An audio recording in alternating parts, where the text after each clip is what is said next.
Hey guys, I know I'm in a weird location. I'm outside.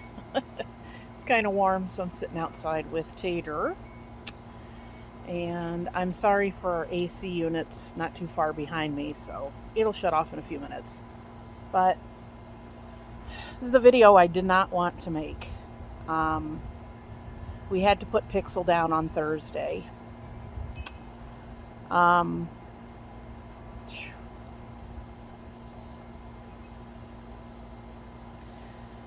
so we took her in to the vet and they wanted to do blood work. She was very lethargic, not feeling well. It was very obvious she was ill. She wasn't eating, she was drinking. She would occasionally have like a little, like a little treat or something. She would eat that occasionally. So after 2 days of this, that's when we took her to the vet. They ran blood work, the doctor said would be best to do first to figure out what was going on with her. So I'm trying to think of what day that was. I can't remember. But I think it took like a day and a half for the results to come back. Wednesday evening, the doctor called. The vet practice was open until 8. And I called earlier because I knew they were going to close at 8. And I said, have you heard anything? What's going on? And she said, I did see some of Pixel's test results come in, but he has to review them and then he'll call you. It'll probably be between 8 and 10. Is that okay? I said, I don't care what time it is, just call me. So he called me about 9:15. Quarter to 9? 9:15, 9 o'clock, and told me that basically her blood count was less than half of what it should be. So that was telling them that she had internal bleeding. After talking with him a little bit, he said that she has had a mass on her spleen that was either perforated or coming off or something that was causing that uncontrolled bleeding. They said at her age, doing a surgery would be risky. She was going to be 12 August 1st. And plus, besides that, the cost would have been $4,000 to $6,000. And Mr. Pudgy Picker and I talked about it, and the doctor was like, he didn't see a good outcome, the vet. So I said, well, she's kind of tender a little bit now. She's moving kind of slow. She wasn't like crying in pain. She wouldn't yelp if you touched her or anything. And he said 2 to 3 days from when they took the blood, which was Wednesday, he said it's going to get to a point where she's just going to basically run out of blood to circulate.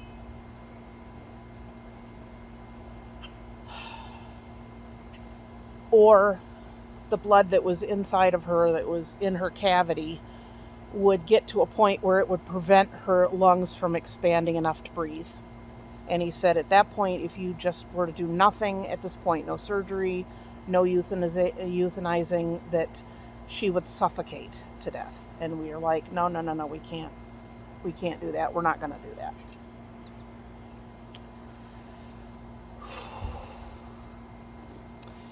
So the vet, of course, could have put her down. We had a previous dog, a couple of dogs ago, that we took to a different vet to have Pixel euthanized. I went back to the same vet, about 20 minutes away from us. Excuse me, I'm drinking pop. So I'm just trying to remember stuff, and I'm recording this today. It's Monday, Memorial Day, so I'm probably going to put this up as soon as I can get it. I kept seeing all the nice comments you guys were leaving about the community post where I had a picture of us at the vet. So hate making this video. So Mr. Pudgy Picker and I have been boo-hooing a lot. So this vet, I'm getting turned around. I apologize if my story's kind of scattered. I just got out of the shower. My hair's still wet. So this vet, we knew that we could have her euthanized, have her cremated, and we can get her remains back. So that's what we chose to do. We chose that to do that with our another dog we had named Smudge several years ago when the kids were smaller. So we took her in Thursday. I called them as soon as this vet opened. I called and asked, explained the situation. They were like, absolutely, we can get her in whenever. If she's suffering, I mean, we can have you bring her in now. And I said, actually, she's okay for now, and we want to spend a little more time with her. So my daughter got out of work early, came home. Our appointment was at 3. So we took her up there, and this place, they have where the light's low, they have some couches. They had a big fluffy blanket on the floor, so we sat down on there with her. They had a candle. I mean, it was just, this place just really makes a very difficult situation as easy as it can be with being what it is. So we spent probably a good half an hour, 40 minutes with her. They have they'll leave you alone, and then they have a place where you, like a doorbell that you can push the button, and then they know you're ready, and then they come in, just the doctor. They took her out and put a little place for them to inject it straight in, and then brought her out. I told my daughter on the way home, I said, can you stop by McDonald's and get her a couple of cheeseburgers? Because we would never feed her, little bits and pieces, but she was going to have a couple of cheeseburgers. So my daughter came home and she wasn't eating much, but she ate the cheeseburgers. Stinker. Always loves her food. So when we got to the vet, they said, we'd like to give her a donut. So they brought in this chocolate covered donut. It was like a Boston cream, and my daughter pulled a little piece of it off of it and gave it to her, and she wasn't sure what it was at first. And then once she got a taste, she just completely chomped and ate the entire thing. Stinker. So we sat with her for a little bit. She got calm where she was just laying down. She wasn't real nervous like she usually is when you go to a vet or you go somewhere she isn't familiar with. But they came in literally within 2 to 3 minutes, gave her something to relax her, and then gave her the shot, and it was just like she went to sleep.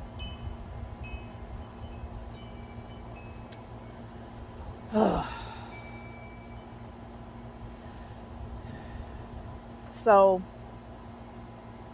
we left her with them. They said, do you want us to come in and collect her, or if you don't, just ring the bell and then go out the door you came in and just leave her here. And that was like the hardest thing we did. We both were just, my daughter too, all just crying like a bunch of babies. And just walk away and leave her in that room. Oh.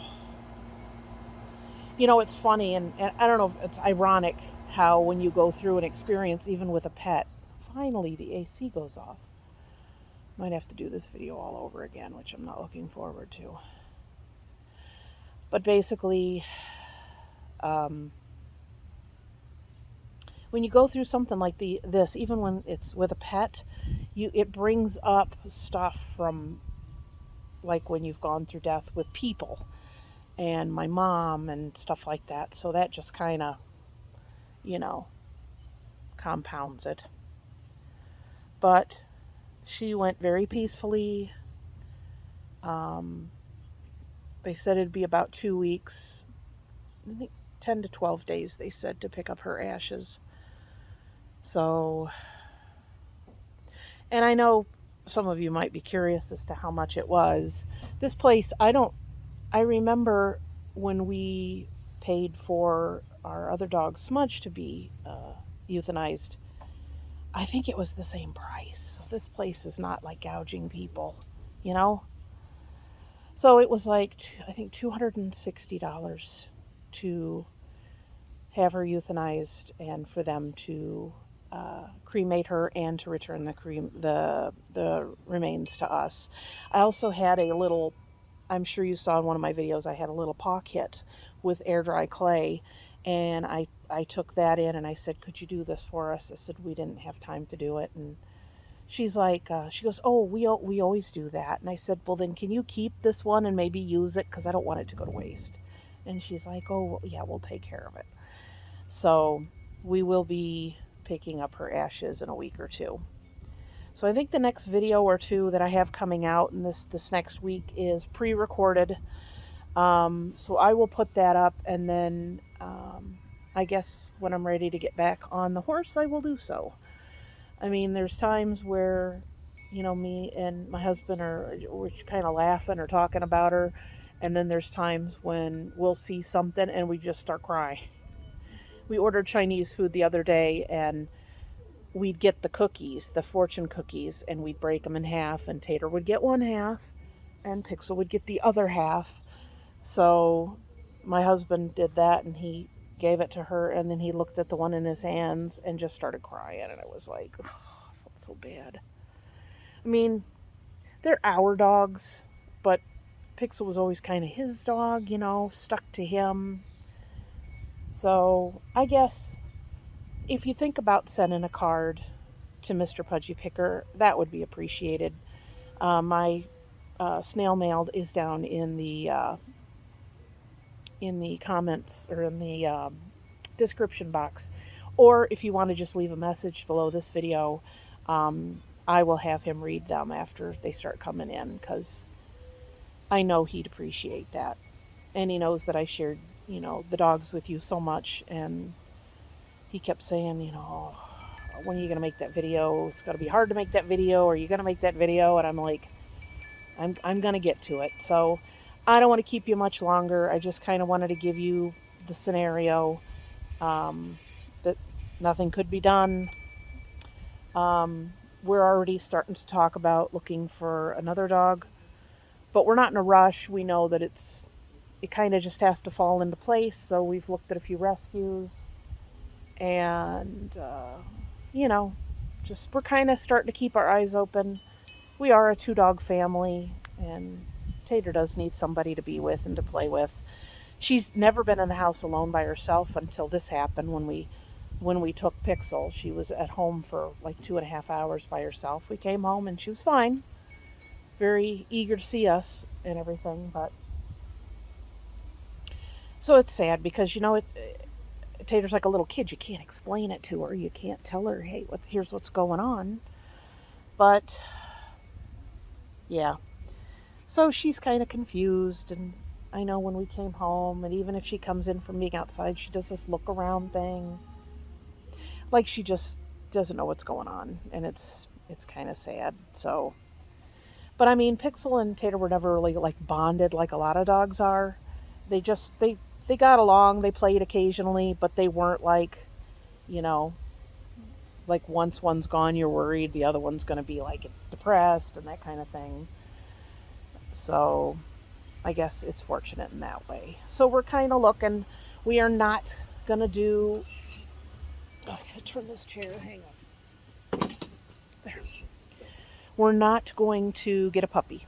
We went to a rescue the other day and looked, and it was so many puppies. We're like, we're not doing puppies. No puppies. So, how you doing? Yeah. So we're putting up. We're doing what we can, but we'll keep her ashes. Right? You miss her? Came home with the collar, took it out of my purse, and I set it on the floor, and Tater was just sniffing at it. It was sad. So I won't keep you guys. I just wanted to let you know because I know a lot of you keep still leaving remarks on that community post, and I hope she's okay. And I just wanted you guys to know as soon as possible, as soon as it was possible for me to tell you. So I know you didn't enjoy this video because I didn't enjoy making it. So just leave a comment down below for Mr. Pudgy Picker, or as I said, the snail mail is down in the description box. And I appreciate you tuning in, and hopefully we'll have better news down the road. But as soon as we do get another dog, we will let you know. Again, I said we're not getting a puppy. There was some very cute puppies. They were healer puppies. Oh, retriever healer. And I was like, oh, I can't do a puppy. We haven't had a Pixel was our last puppy. We got her when she was 8 weeks old. Tater was 9 months old when we got her. So we're looking from like 7, 8 months up to like a year and a half, maybe 2. Female, we do want, a dog that was about her size. Then if we don't, or it doesn't work out, I had just bought flea and tick and heartworm stuff for her. So if it doesn't work with the size dog we're going to get, then I'm going to donate it to the pound or someone in need, because I want to make sure someone gets use out of that. But I think what we have that was for Pixel was 44 to 66 pounds. So that's basically what we're looking at. We do like to have a dog for, protection. No offense, Tater, which you're not very good at. So again, thank you for tuning in. I will see you guys next time. Next video, 1 or 2 are pre-recorded, and then after that, I'll just see what kind of rhythm I can get back in. Definitely, it's warm. Garage sale season is here, so I will at least be getting out and garage selling. So thank you for your time. Sorry, I wish I had better news for you than I do, and I will see you guys next time. Keep thinking about us. We appreciate it. Bye.